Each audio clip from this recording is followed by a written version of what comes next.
Just a moment. What's going on with that radio? There, we made the obvious reference, and now we can move on to the game. You play a guy who survived a workplace accident at the sort of satanic labor-based compound run by a Y2K cult. Remember Y2K and how that totally wasn't a waste of time worrying about? Well, this Y2K cult won't let you back in because your suit was damaged.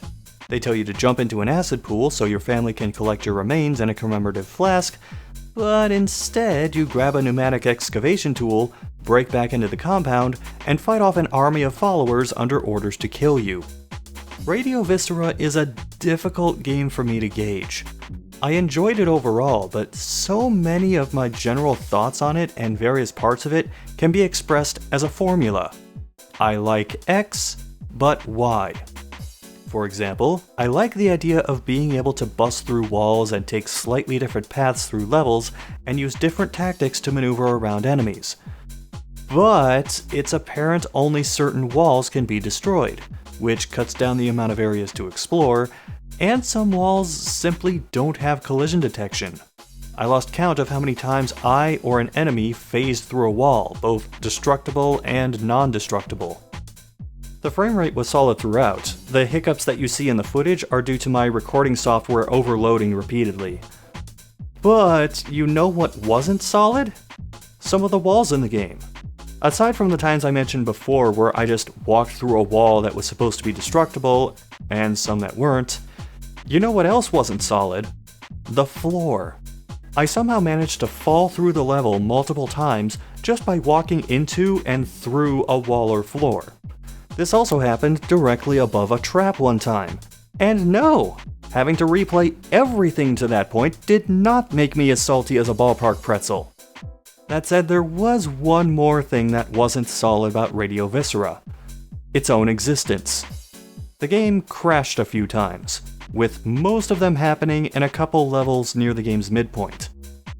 I like the soundtrack and the general use of visual cues and sound cues to indicate when and what type of enemy spawns, when a big fight is about to start, or when the fight is over. But the music is supposed to fade in. Instead, it will play at full volume for a split second, cut out, and then slowly fade in. And that doesn't get into when the music either doesn't play when a big encounter is coming, or continues playing after it's finished. There's a radar to help tell where you're supposed to go in each level, but the radar frequently breaks. It often led me in circles nowhere near where I was actually supposed to go. I like that the game has some unlockable costume pieces, but at the same time, what you have to do to earn them usually feels like more effort than it's worth, particularly since the score challenge basically means not dying for the entire level, which, given the length of the levels and how easy it is to die, meant I didn't get anywhere near the posted score. I like the system where you can save an animated image of some of the more flashy kills in a level, but the game only picks 3 events for this and has a bad habit of picking times when the kills happen off-screen. If I want to watch poorly handled event highlights, I'll just go watch NBC's Olympics coverage again.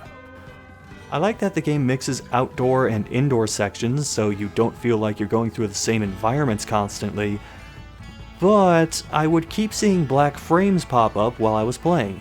It happened often enough that it felt like the game was blinking at me. I like how fluid moving and aiming can be, and the game controls pretty well as a whole. It makes the faster-paced portions of the game handle smoothly. But this is hampered by the worst aspect of Radio Viscera: the camera.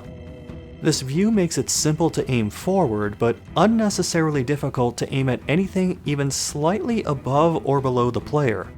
As a result, busting through a wall is more difficult than necessary, as sometimes I'd get caught on a part of the wall's geometry and need to either jerk the mouse around until I hit part of the wall slightly above me, or tried to time a jumping shot to make the hole in the wall bigger. The camera also had a habit of either shifting to angles that blocked my view from things like death traps or enemies, or wobbling around when I was trying to move across a narrow walkway, usually causing me to fall. Making matters worse is that certain items that appear in the ceiling have collision detection, So if the camera moved a certain way, my character would suddenly rear back and shoot at the sky. Viscera! Radio Viscera here! Radio Viscera! Get your Steam key! I like supporting games from smaller developers, like in this case, Fireface Corporation, which mostly consists of one person doing the bulk of the heavy lifting. But Radio Viscera needs at least a few patches to iron out the wrinkles I kept running into throughout my 7-ish hours playing through it. As is, I can see the decent game that it should be. But it's partially buried under technical issues and a couple nagging design flaws that prevent it from being something more.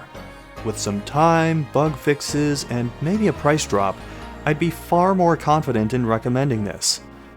But in its current state and at its current $20 price tag, I would hold off on it.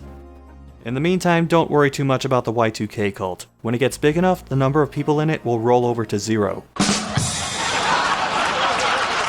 Wait, do people even get Y2K jokes anymore?